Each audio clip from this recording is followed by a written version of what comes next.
तब तुम first year में थे विनोद भैया, और मैं 10th में। हाँ वो तो मुझे याद है, पर मुझे यही याद नहीं आ रहा है कि 2003 में ऐसा क्या हुआ था। मम्मी को कुछ याद आया? मम्मी तो कह रही है कि 2003 में ऐसा कुछ भी नहीं हुआ था, ना फैमिली में, ना दोस्तों के बीच, ना कुछ।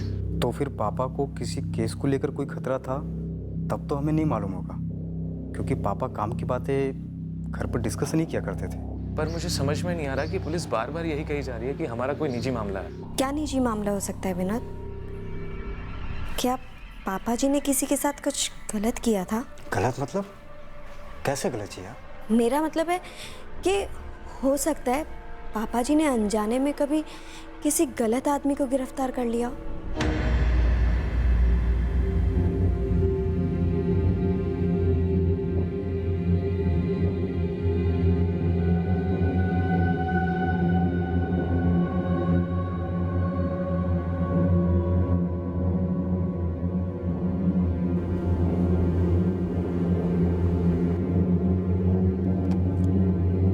माँ, पापा, मुझे माफ़ कर देना, पर मैं अब यहाँ नहीं रह सकता। जो भी हुआ वो नहीं होना चाहिए था, पर इस एक हादसे का बोझ मैं ज़िंदगी भर उठाऊं, ये मुझे मंजूर नहीं। इस घर की मायूसी में मेरा दम घुटता है, मुझसे और सहा नहीं जा रहा। मैं ये घर हमेशा के लिए छोड़ रहा हूँ। मैं जैसे भी अपना देख लूँगा, लेकिन इस घर में वापस लौट के नहीं आऊँगा। हाथ जोड़ता हूँ, मुझे ढूंढने की कोशिश ना करना। पुलिस थानों के चक्कर काटने में अपना समय ज़ाया ना करना। मैं साफ साफ कहकर जा रहा हूँ कि मैं जो कुछ भी कर रहा हूँ अपनी मर्जी से कर रहा हूँ। आपका बेटा आनंद।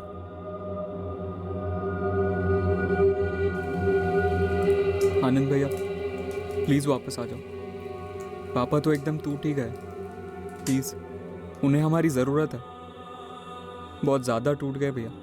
आप इस तरह से चले गए, माँ झेल नहीं पाई। पापा भी बहुत तकलीफ में भैया। आप जल्दी वापस आ जाओ। माँ पापा मेरे चले जाने को झेल ना पाए, या तुम उन्हें न झेलने वाली तकलीफ दे रहे हो? ये क्या कह रहे हो आपको पापा का दर्द समझ नहीं आता? वो कुछ कहते नहीं है, लेकिन तुझे जो कुछ भी करना है कहना है करते रहे। वैसे भी तू यही तो करते आ रहा है ना। मैं तुझसे कहना भी नहीं चाहता कि तू उससे निकल जा। तेरी जिंदगी है, तू बेहतर समझेगा, लेकिन मैं वापस लौट कर नहीं आऊँगा। तू गोते लगाते रहे, जो हो चुका है उसी के अंदर जीता रहे, मरता रहे, सड़ता रहे। उम्मीद करता हूँ कि पापा को तेरे पागलपन में अपने आप को खोना ना पड़े, जो तुझे दिखाई नहीं दे रहा। मैं तुझसे कहना भी नहीं चाहता कि तू उससे निकल जा। तेरी जिंदगी है, तू बेहतर समझेगा। तू गोते लगाते रहे, जो हो चुका है उसी के अंदर जीता रहे, मरता रहे, सड़ता रहे।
सर, जबलपुर रेलवे स्टेशन का सीसीटीवी फुटेज मिल गया, लेकिन लगता है अपना बंदा हमसे एक कदम आगे था।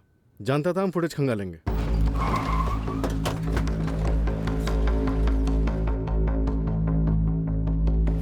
सर, वो स्टेशन के हर प्लेटफॉर्म पर ताकि हमें पता न चल पाए कि उसने एक्चुअली कौन सी ट्रेन गेम खेल रहा है। सर वो सर उसने कौन सी ट्रेन ली फाइनली? बड़ी अजीब बात है। देखिए सर,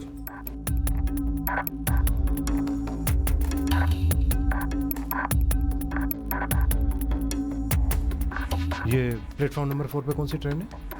भोपाल एक्सप्रेस। ये ट्रेन 4:30 बजे निकलती है, पर अपना बंदा नहीं निकला। वो 4:45 बजे प्लेटफॉर्म नंबर 3 पर नजर आता है। ये मुंबई जाने वाली ट्रेन है, 5:05 की, और ये आदमी 4:50 में इस ट्रेन में घुसता है और 4:55 पे ये फिर प्लेटफॉर्म नंबर 4 पर नजर आता है। यहाँ ये 5 मिनट रुकता है और फिर उसी दिशा में वापस जाता है जहाँ से आया था। और फिर कहीं नहीं दिखता सर। मुंबई वाली ट्रेन ली 5:05 वाली? सर वो ट्रेन प्लेटफॉर्म नंबर 3 पर थी और ये वापस प्लेटफॉर्म नंबर 3 पर गया हो, ऐसा किसी कैमरे में नहीं दिखा। उसके बाद की कोई ट्रेन?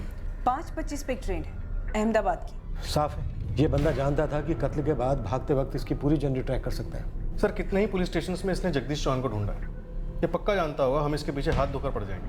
और तैयारी से पहले से थी, अलग अलग थानों में अलग अलग नाम, और मर्डर के बाद ये आंख मिचौली रेलवे प्लेटफॉर्म पर। सीसीटीवीज की भी स्टडी की होगी, तभी तो कैमरे को चकमा देकर अहमदाबाद या मुंबई की ट्रेन में शायद चढ़ गया होगा। या शायद स्टेशन से बाहर चला गया हो, ट्रेन उसने ली ही ना हो। ये सारा नाटक उसने हमें गुमराह करने के लिए किया हो, बस पकड़ के निकल गया हो। फ्लाइट सर उसने ली नहीं है क्योंकि एयरपोर्ट पे वो स्पॉट हुआ नहीं है, और जबलपुर एयरपोर्ट से फ्लाइट्स काफ़ी कम है।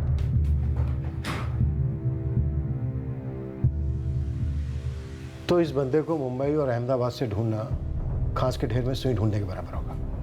फिर भी एक बार चांस लेते हैं सर, मुंबई और अहमदाबाद के पुलिस टीम्स की मदद लेते हैं और साथ ही होशंगाबाद में खोज और टाइट करते हैं। इसका 15 साल पुराना कोई ना कोई कनेक्शन जरूर होगा, कोई तो होगा जो इसे जानता हो। ठीक है, जगदीश जी की 2003 में होशंगाबाद में पोस्टिंग थी। खबरियों को लगा दो काम पर सर। सर सीसीटीवी फुटेज के ग्रैब के पोस्टर बनवाते हैं, स्टेट के सभी न्यूज़पेपर में छपवाते हैं, कोई ना कोई तो पहचानेगा। बहुत हो गया चूहे बिल्ली का खेल, अब खुले मैदान में उतरते हैं और इसे भी उतारते हैं।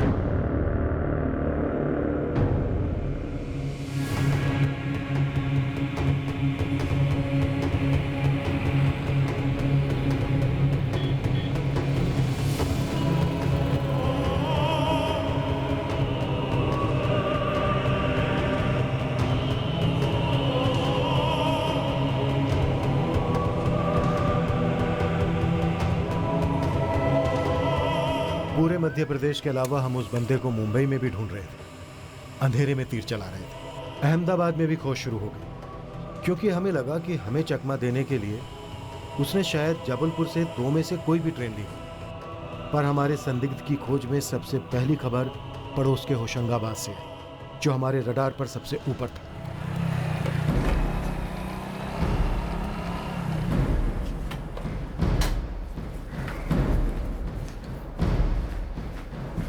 गिरीश जी, गुरु, मेरे आदमी जावेद साहब की बात हुई थी। आपने बताया था कि ये आदमी आपके लॉज में आया था और ठहरा भी था।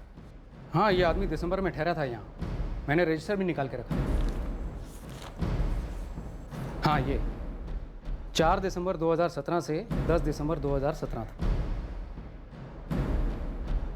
प्रकाश गुप्ता, यही नाम इसने पुलिस स्टेशन में भी बताया था, लेकिन नाम फर्जी है। इसी नाम का इसने ड्राइविंग लाइसेंस भी दिया था। उसका कॉपी होगा क्या आपके पास? कोलकाता, ये भी फर्जी है। दिखने में आदमी सही था वैसे। गिरीश जी, इस आदमी के बारे में और भी कुछ बता सकते हैं क्या? सीसीटीवी है ना, मैं कम से कम 6 महीने का बैकअप रखता हूँ। ये हुई ना बात, इसका फुटेज सीडी में डालकर फटाफट दे दीजिए। हाँ, इसमें उसका दोस्त भी दिखेगा फुटेज में। दोस्त? हाँ, उससे मिलने आता था ना। 4 से 10 दिसंबर के बीच सारी फुटेज को डीवीडी में राइट करके दे दीजिए।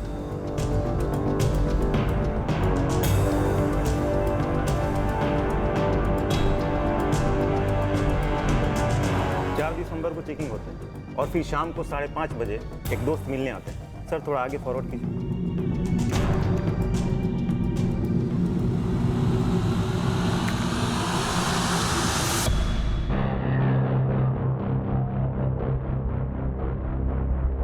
इस दोस्त ने साथ में चेक इन नहीं किया, मतलब लोकल हो सकता, शायद होशंगाबाद का या आसपास कहीं का। 100%।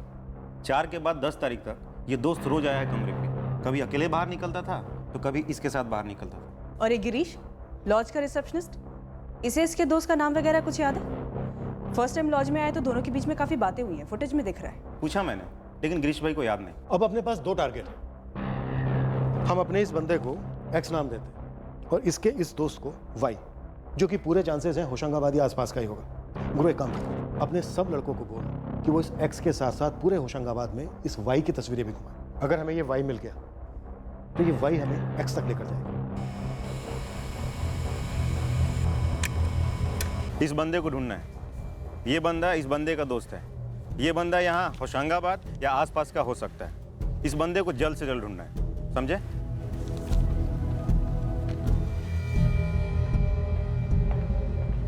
सर 2003 में लगभग 50 केस रजिस्टर हुए, सारे के सारे स्कैन किए हैं सर, लेकिन इनमें से तो ऐसा कोई नहीं दिख रहा जहां संदिग्ध या फिर मुजरिम वापस लौटकर ऐसा जानलेवा हमला कर सके। और सर ये अपना बंदा एक्स यहाँ के हिस्ट्री शीटर की लिस्ट में आपको कहीं दिखा? मौजूदा लिस्ट में तो इसका कोई फोटो नहीं है, और सर इसीलिए मुझे ऐसा लगता है ये किसी संदिग्ध या फिर सजा काट रहे किसी मुजरिम का दोस्त या रिश्तेदार हो सकता है। ऐसे भी कई लोगों से हमने पूछताछ की, उनसे कांटेक्ट किया और तस्वीर भी दिखाई, लेकिन किसी ने इसको पहचाना नहीं सर।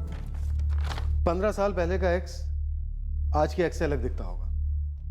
और वैसे भी मुझे नहीं लगता कि ये कोई हिस्ट्री शीटर होगा, क्योंकि कोई हिस्ट्री शीटर ऐसे किसी को ढूंढते हुए सीधे पुलिस स्टेशन नहीं जाएगा। जिस तरह का इसका बर्ताव और हुलिया था ऐसा लगा नहीं सर, पढ़ा लिखा और डिसेंट सा बनता लगा।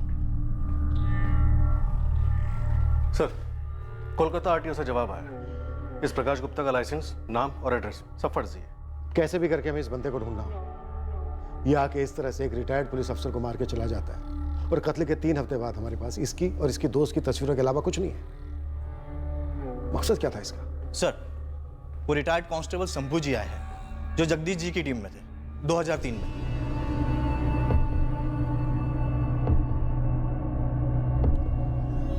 शंभू जी आइए।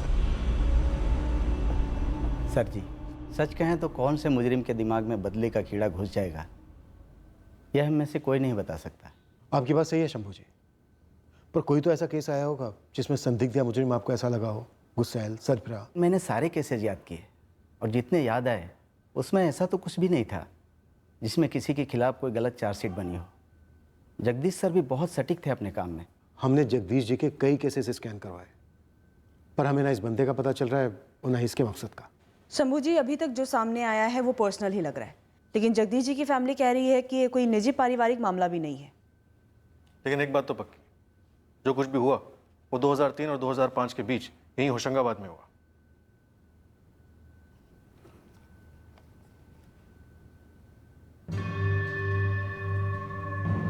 आशीष साहब ने कल रात मुझे ये तस्वीर भेजी थी। मैं काफ़ी देर तक इसे देखता रहा। तो आपको कुछ याद आया? देखिए शंभू जी, इस बंदे ने अपनी खोज आपके होशंगाबाद थाने से शुरू की थी, दिसंबर 2017 में।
नहीं करना चाहिए था बच्चे। सर, मैं पक्का तो नहीं कह सकता, लेकिन ये चेहरा मुझे उस लड़के की याद दिला रहा है। कौन लड़का शंभू जी? केस क्या था? नाम क्या था लड़के का? नाम वाम तो याद नहीं है, काफ़ी साल हो गए ना। पर शंभू जी, केस तो दर्ज हुआ होगा ना? केस नहीं था, दर्ज नहीं किया था, सिर्फ ये आंखें। मुझे अब याद आ रहा है सर, शायद वो यही था। कौन लड़का शंभू जी? एक 18 साल का लड़का था, लड़की का मामला था। कौन सी लड़की? लड़की का नाम क्या था? नाम तो याद नहीं है मैडम। प्यार का मामला था। भागे थे दोनों। लड़की के माँ बाप हमारे पास मदद के लिए आए थे। अरे इंस्पेक्टर साहब, हमारी बेटी सीधी और शरीफ लड़की है, वो खुद से उस लफंगे के साथ जा ही नहीं सकती। लेकिन ये चिट्ठी, ये उसकी खुद की लिखाई है? आप कहना क्या चाहते हैं? वो खुद से भागी होगी। लड़की नाबालिग थी सर, और इस लड़के के साथ भागी थी, और ऊपर से पीछे चिट्ठी भी छोड़ गई थी। हमने लड़के के परिवार को भी हाजिर किया था। उनके पास भी एक चिट्ठी थी जो लड़का पीछे छोड़ गया था। मालूम यह हो रहा था कि लड़का और लड़की दोनों ने मिलकर प्लान बनाया था और भागे थे। तेरे लड़के ने मेरी बेटी का किडनैप किया है। किडनैप, उसके भोलेपन का गलत फायदा उठाया है। क्रिमिनल है तेरा लड़का। हमारा बेटा भी चिट्ठी छोड़ कर गया है, मतलब दोनों बच्चे साथ मिलकर भागे। देखिए सर, दोनों बच्चे हैं, जवानी की कगार पे हैं, बहक गए होंगे और कर दी ये गलती। तुम्हारा बेटा कहाँ है? सर, अगर मुझे पता होता तो मैं बच्ची के साथ उसे यहाँ लेकर आता। तेरे लड़के ने मेरी लड़की से जबरदस्ती चिट्ठी लिखवाई। सर, दोनों घरों में चिट्ठियां मिली हैं। सर, दोनों ने साथ में मिलकर बचकानी हरकत की होगी। अच्छा, तो ये बचकानी हरकत करने से पहले तेरे भाई ने तुझे बताया था क्या? सर, अगर वो बताता तो मैं उसको भागने देता क्या? नहीं सर, हमें कुछ पता नहीं है। उसके भागने के प्लान को लेकर हमें भनक तक नहीं मिली। झूठ बोल रहे हैं साहब साहब, ये सब जानते हैं लेकिन छुपा रहे। अब ये नाटक बंद करो और सच सच बता दो, और बेटे ने इनकी बेटी को कहाँ छुपा के रखा है, वरना बाप बेटे को अंदर कर दूंगा अभी के अभी। हमें कुछ पता नहीं, आप यकीन कीजिए हमारा। सर, मैंने उसके सारे दोस्तों से पूछा, लेकिन उसने अपने किसी भी दोस्त को एक शब्द भी नहीं बोला। अब दोनों बच्चों को ढूंढकर वापस लाइए। हम मानते हैं कि हमारे लड़के की गलती है, लेकिन वो भी तो बच्चा ही है ना सर। चुप कर, बच्चा बच्चा बोलकर पल्ला मत झाड़। तेरे बेटे ने गलत नहीं बल्कि गुनाह किया, गुनाह। अगवा किया है मेरी बच्ची को इन सब ने। सर, मेरी शिकायत दर्ज कीजिए इन सब के खिलाफ। ऐसा मत कहिए, दोनों बच्चे हैं, सिर्फ उनसे गलती हुई है। अब भीगी बिल्ली तो ना बोलो। तुम्हारा लड़का कोई बच्चा नहीं है, 18 साल का है। और एक बात कान खोल के सुन लो तुम, इनकी बेटी नाबालिग है। किडनैपिंग के साथ और भी संगीन चार्ज लग सकते हैं और वो मैं लगाऊंगा। क्योंकि लड़की नाबालिग थी, हमने तुरंत एक्शन लिया। उस लड़के के बाप को बुलाकर कड़ी पूछताछ की और जोड़ों को ढूंढना शुरू कर दिया। 3-4 दिनों के अंदर ही एक लॉज में दोनों मिल गए।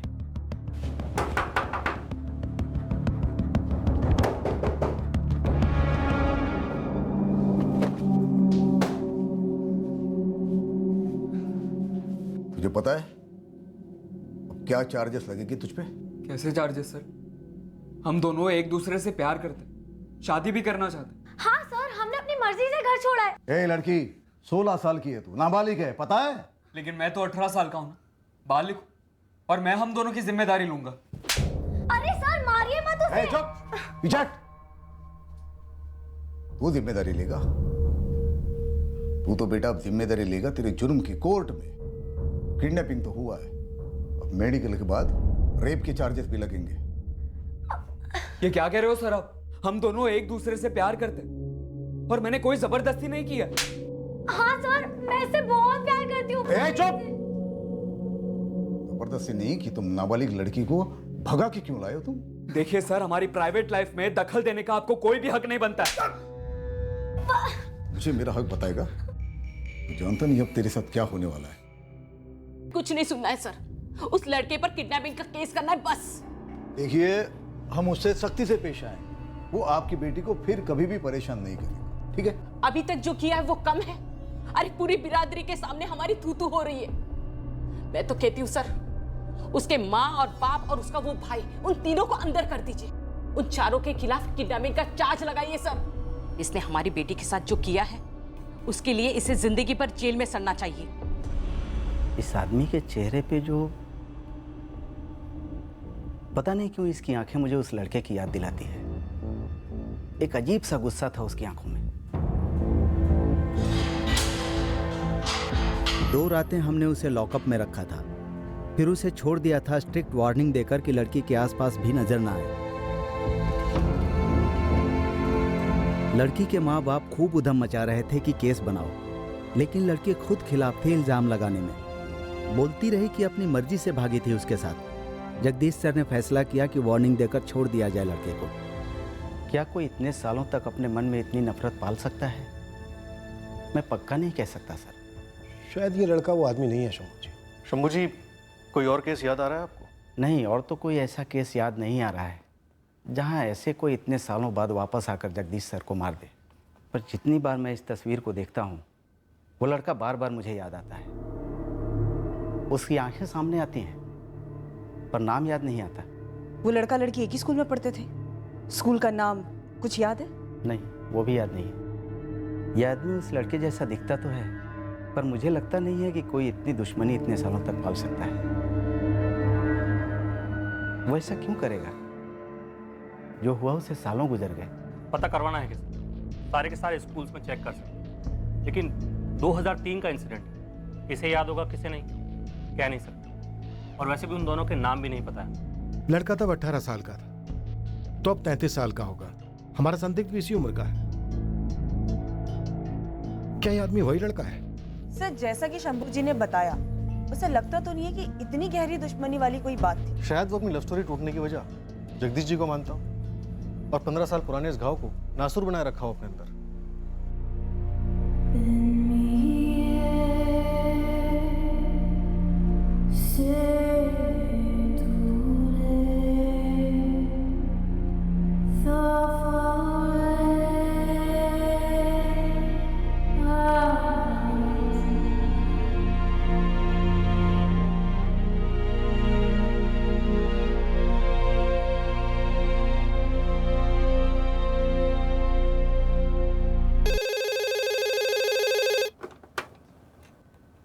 Yeah, Ashwin.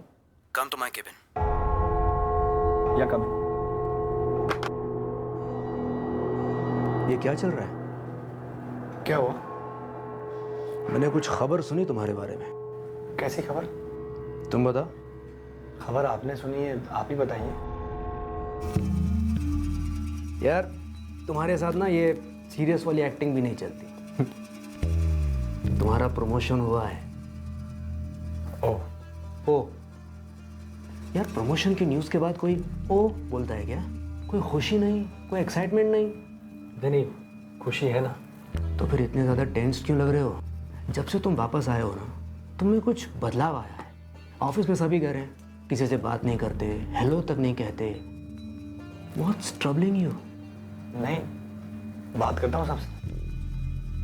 4 महीने तुम कहाँ थे? प्रमोशन की न्यूज़ के लिए थैंक्स अश्विन। ये प्रमोशन का मेल मुझे आएगा ना? हाँ, हेड ऑफिस से और पर्सनल से मेल आ जाएगा। मैंने सोचा ये खुशखबरी मैं खुद दूँ। थैंक्स। समीर,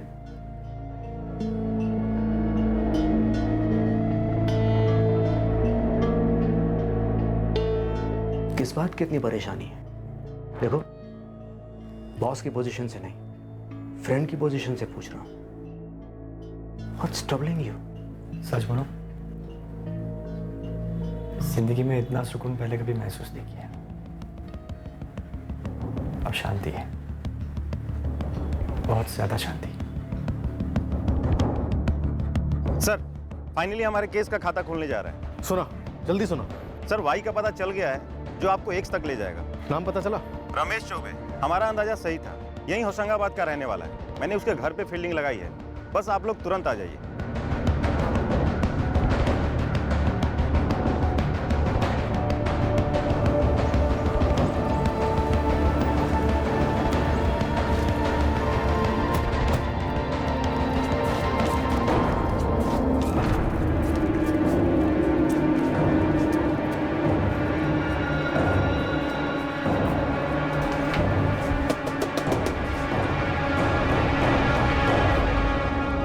हाँ जी, जबलपुर पुलिस।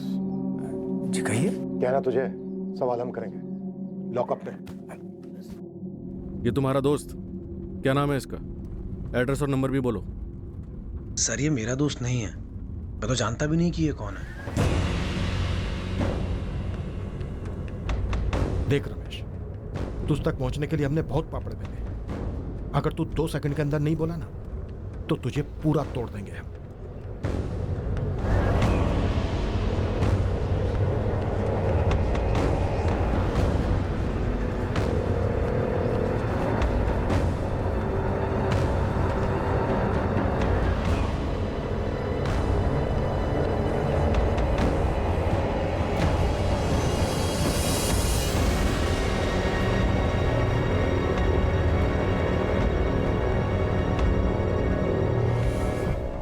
समीर जायसवाल जी। कहते हैं सच्चे दिल से कोई तमन्ना करो तो उसे पूरा करने के लिए सारी कायनात जुट जाती है। कायनात हमें तुम्हारे पास ले आई समीर जायसवाल। चलिए।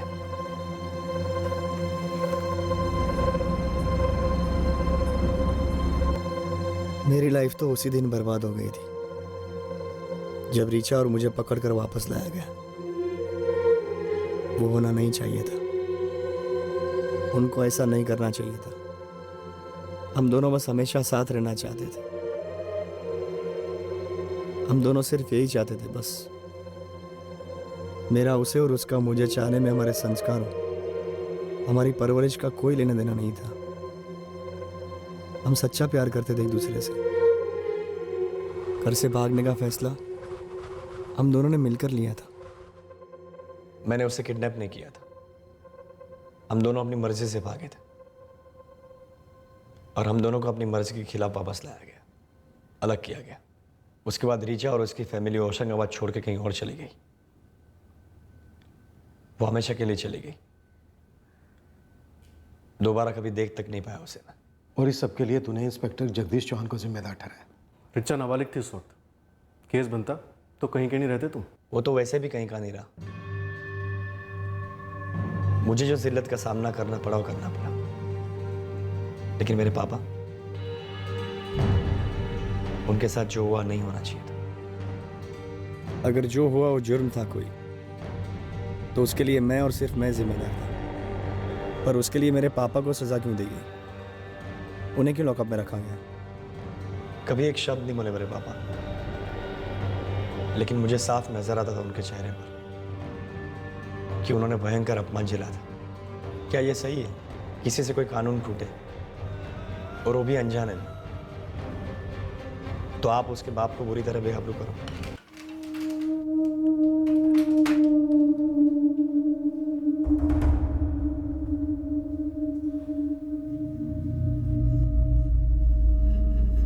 शरद जायसवाल, भाई नसीब अच्छा है तुम्हारा जो उस लड़की ने कोई चार्ज नहीं लगाया तुम्हारे बेटे पे। वो लोग अपना केस वापस ले रहे हैं। अरे हीरो, तुम लोग अगर मेरे हाथ नहीं लगते ना तो तुम्हारे पूरे खानदान की हालत में खराब कर देता। क्यों क्यों करेंगे आप ऐसा? और मेरे परिवार वालों ने किया ही क्या? भागा तो मैं था। साहब 18 साल में इतनी अकड़ है? ये सब तेरे लाड़ प्यार का नतीजा है शरद। पंख निकल आए तेरे बेटे के। इसे जो पंख आए ना वो तेरी वजह से। मेरे पापा को कुछ भी कहने की जरूरत नहीं है। समीर चुप कर, मैं कह रहा हूं ना। आंखें नीचे कर, तो सारे 1 मिनट में चर्बी उतार दूंगा यहीं पे। वो तो मैंने मना कर दिया था उन लोगों को केस करने के लिए, पर अब तो लगता है कि करना ही चाहिए था। तगड़ी चार्जशीट बनती, 7-8 साल के लिए जाता अंदर। चल निकल यहाँ से, और इसके साथ सख्ती से पेश आ। अकल ठिकाने ला इसकी, नहीं तो बड़ा होके और जुर्म करेगा तेरा बेटा। चलो निकलो यहाँ से।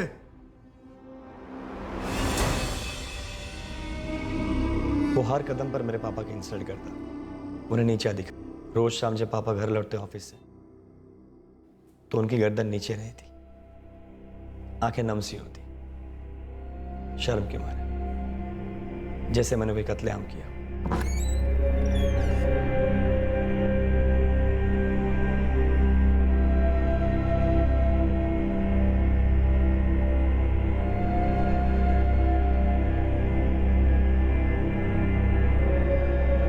उनके चेहरे का दर्द मुझे 24 घंटे दिखता, महसूस होता। मैं जानता था कि वो जिल्लत महसूस करता। कभी कुछ कहा नहीं उन्होंने, एक उफ की आवाज नहीं की, बस अंदर ही अंदर घुटते गए, मिटते गए।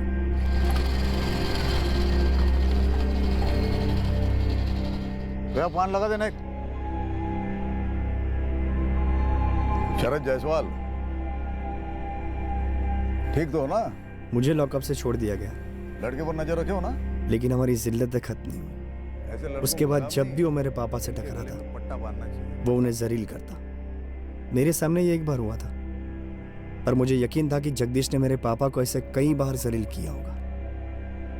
मुझे थप्पड़ मारे, गालियां दी गई, मुझे उतना फर्क नहीं पड़ा था, लेकिन मेरे कारण मेरे पापा की बेइज्जती होती रही। ये मुझसे बर्दाश्त नहीं होता था।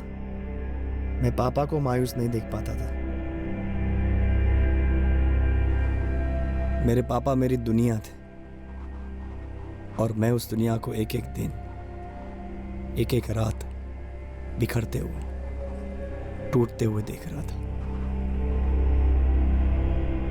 रीचा मेरा प्यार थी, पापा मेरे सब कुछ।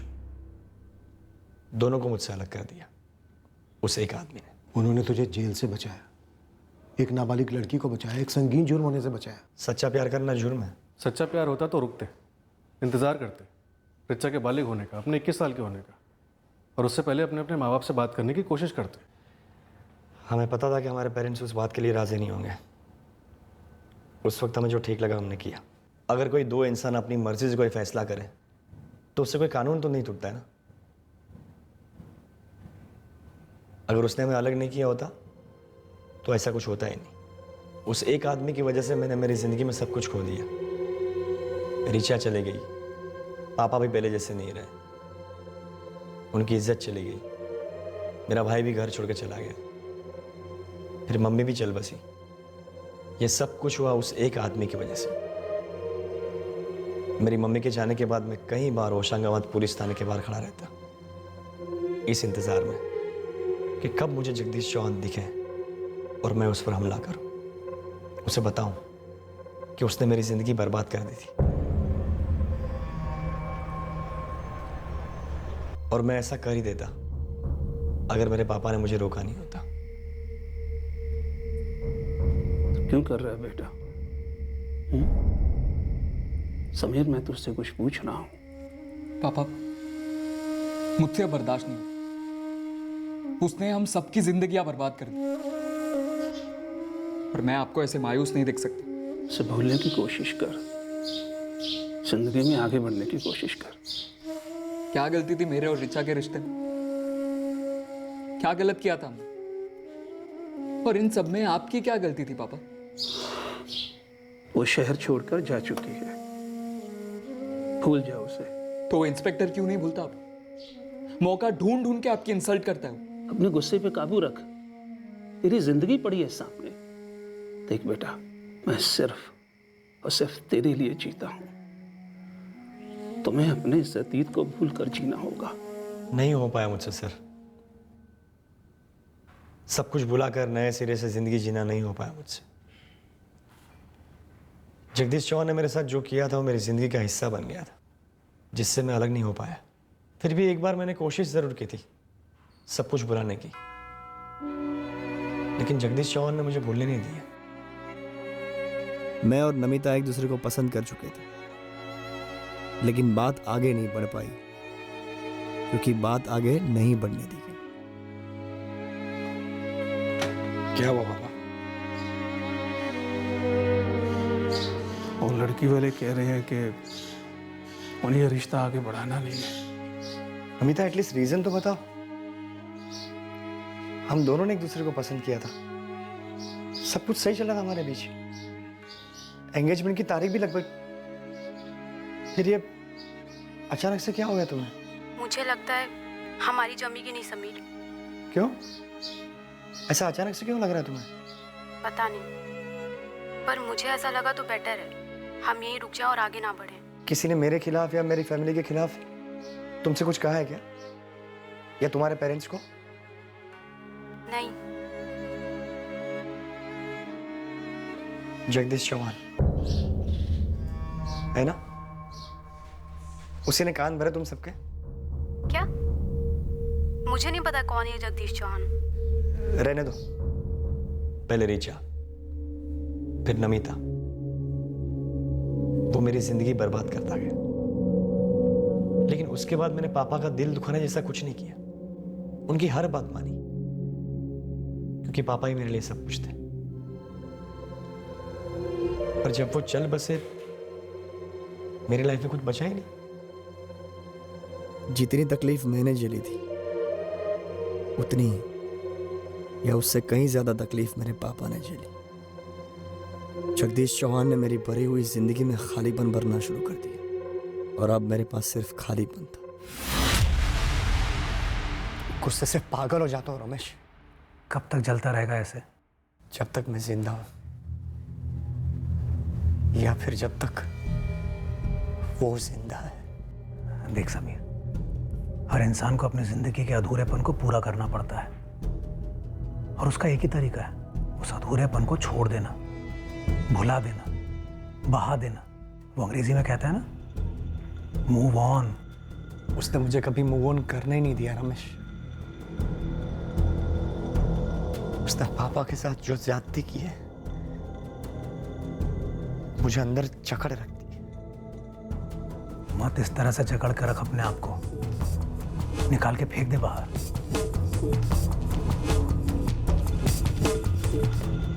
सर, समीर बचपन का दोस्त है मेरा, बेस्ट फ्रेंड। मैंने बस उसे एक सलाह दी थी, एक याद में जकड़ा मत रहे, खुला छोड़ दे मन को। मतलब मार डाल जगदीश चौहान को? नहीं सर, बिल्कुल नहीं। मेरा वो मतलब नहीं था कहने का। लेकिन तुम्हें मालूम था समीर ने गन खरीदी। तुम्हें यह भी मालूम था कि वो जगदीश चौहान की खोज में निकला है। फिर भी ना तुमने उसे रोका और ना ही पुलिस को आगाह किया। और फिर जब वो जगदीश चौहान तक पहुंच गया, तुम्हें फोन किया, तब भी तुमने उसे रोकने के लिए कुछ नहीं किया। शायद मुझसे गलती हो गई सर। शायद गलती नहीं हुई, पक्का गलती हुई। गुनाह हुआ है तुमसे। इस मर्डर में तुम बराबर के भागीदार हो रमेश। रमेश, रमेश, मैंने उसे ढूंढ लिया मैंने उसे रमेश। अरे वो मुझे मिलना ही था, मेरी नियति में लिखा था कि वो मुझे मिलेगा। दोबारा सोच ले, क्या सही कर रहा है तू? मेरी लाइफ में इससे ज्यादा और सही कुछ नहीं। मैंने उसे ढूंढा और वो मुझे मिला, बस। अब मैं अपने आप को इंसाफ दूंगा। यकीन कीजिए मेरा सर, मैंने उससे कहा था जो तू सोच रहा है करने की सही नहीं है। बहुत दबी आवाज में कहा तुमने, और बहुत देर से कहा। ये ख्याल उसके मन में आते के साथ ही उसे रोकना तुम्हारा फर्ज था रमेश। लेकिन तुमने क्या किया? फर्जी नाम और एड्रेस देकर उसके लिए सिम कार्ड खरीदा। आखिरकार पूरे 15 साल के बाद मैंने अपने अंदर के अधूरेपन को मिटा दिया सर। कौन हो तुम? हथियार नीचे करो। मैं कह रहा हूं हथियार नीचे करो। मुझे पहचाना नहीं? जगदीश चौहान। नहीं। कौन हो तुम? मैं वही हूं जिसकी जिंदगी तेरे नाम गिरवी रही है पिछले 15 सालों से। अभी भी है, लेकिन आज के बाद नहीं रहेगी। ये खिलौना नहीं है, नीचे करो इसे। मैं अपनी रीचा को आज तक नहीं ढूंढ पाया। बाकी सबको भी मैंने खो दिया, सिर्फ और सिर्फ तेरे कारण। मैं वही हूं जिसे तूने बचपन में अपने प्यार से अलग किया था। याद कर भोपाल का वो लॉज,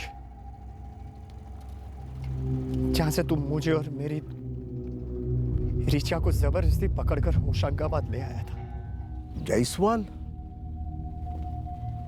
समीर जायसवाल? शरद जायसवाल का बदनसीब बेटा, जिसे तूने जीते जी कत्ल कर दिया था।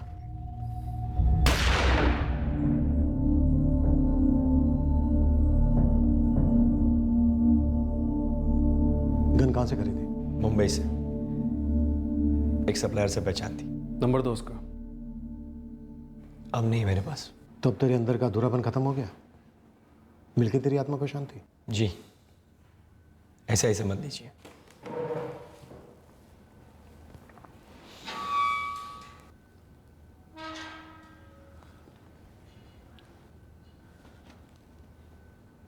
देख, तेरा अतीत तेरा है।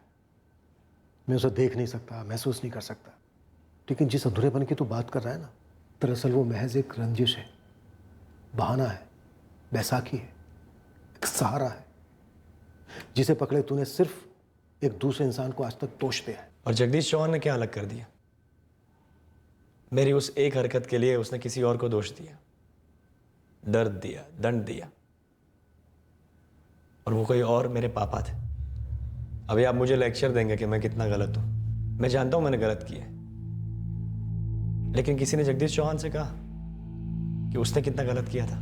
किसी गलत काम के जवाब में किया गया गलत काम सही नहीं हो जाता। जानता हूँ, पर कम से कम गलतियों का बैलेंस तो ठीक होता है। गलत कत्ल या कोई भी जुर्म बैलेंस ठीक नहीं करता, बल्कि बिगाड़ता है। बैलेंस तो अब ठीक होगा जब कानून तुझे सजा देगा। मेरी पूरी जिंदगी एक सजा थी, कानून अब क्या सजा देगी मुझे? खुद पर हमेशा इतना तरस खाते आया है, कभी एक बार आईने के सामने खड़ा होकर यह नहीं सोचा कि जो सामने है वो वर्तमान है, अतीत पीछे छूट गया है। वर्तमान का रास्ता भी अतीत से निकलता है सर। निकलता है, पर उनके लिए जो अतीत को पीछे छोड़कर आगे बढ़ना चाहते हैं, पर अपनी नाकामयाबियों या नीति की शक्तियों के लिए हमेशा दूसरों को दोष देने की कुछ लोगों में लत होती है। उसका जीता जागता नमूना है तो। दुख की बात है, अब अगर तुझे अफसोस हुआ भी तो बहुत देर हो चुकी है। ऋषा का है? पता नहीं, मैं उसे ढूंढ नहीं पाया। मुझे यकीन ही नहीं हो रहा है। मैंने मजाक में पूछा भी था उसे, कहीं वो एजेंट टाइप का तो नहीं है। समीर इतना brilliant worker, one of the best employees.